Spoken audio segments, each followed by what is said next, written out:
नमस्कार. माझ्या माय क्रिएटिव्हिटी या चॅनलवर तुमचे सर्वांचे खूप खूप स्वागत आहे. आज मी तुम्हाला छोल्यासोबत खाल्ले जाणारे टम्म असे फुगलेले भटुरे करून दाखवणार आहे. रेस्टॉरंटमध्ये, ढाब्यावर किंवा इतर ठिकाणी बाहेर मिळतात. अगदी तसेच टम्म फुगलेले भटुरे मी आज तुम्हाला करून दाखवणार आहे. छोल्यासोबत गरमागरम असे भटुरे खूपच छान लागतात. छोल्याच्या रेसिपीचा व्हिडिओ मी माझ्या चॅनलवर टाकलेला आहे. तुम्ही माझ्या चॅनलवर जाऊन तो बघू शकता. भटुऱ्याचं प्रमाण योग्य प्रमाणात घेतलं अगदी कोणालाही सहज सोप्या पद्धतीने भटुरे करता येतील. भटुऱ्याचं पीठ भिजवताना किती प्रमाणात घ्यायचं याच्या संपूर्ण माहितीसह मी तुम्हाला भटुरे करून दाखवणार आहे. त्यासाठी व्हिडिओ शेवटपर्यंत नक्की बघा. चला तर मग रेसिपीला सुरुवात करूया. मी इथे मेजरमेंटच्या कपने, मोठ्या कपने 2 कप मैदा घेतलेला आहे. तुम्ही घरातल्या एखाद्या वाटीने माप ठरवू शकता. मैदा आता व्यवस्थित चाळून घेऊया, कारण मैद्यामध्ये आळ्या वगैरे असू शकतात. मैदा आता चाळून झालेला आहे. ज्या कपाने मैदा घेतला होता त्याच कपाने पाव कप बारीक रवा घ्यायचा आहे. चवीपुरतं मीठ घालूया. आता मी त्यामध्ये पोहे खायच्या चमच्याने 2 चमचे दही घालते आहे. दही मी घरीच बनवलेलं आहे. दही जास्त आंबट नको. आणि आता त्यामध्ये पाव छोटा चमचा बेकिंग पावडर घालायची आहे. तुमच्याकडे बेकिंग पावडर नसेल तर तुम्ही इनो सोडा अर्धा चमचा घालू शकता. आता हे व्यवस्थित मिक्स करून घेऊया. आणि आता थोडं थोडं पाणी घालून पिठाचा घट्ट असा गोळा मळून घ्यायचा आहे.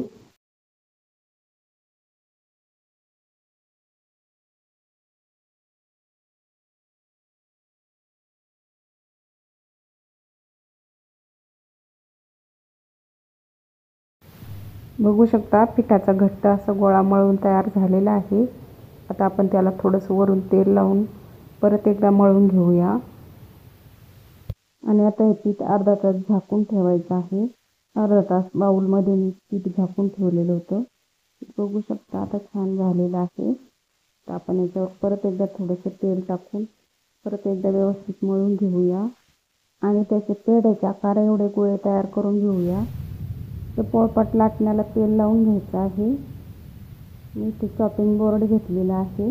त्या एक गोळा घेऊया आणि व्यवस्थित असा हातावर मळून घेऊया.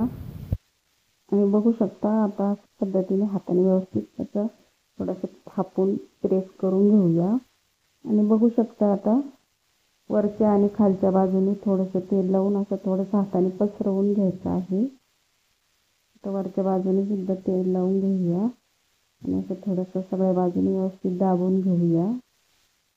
आणि आता लाटण्याने लाटून घेऊया.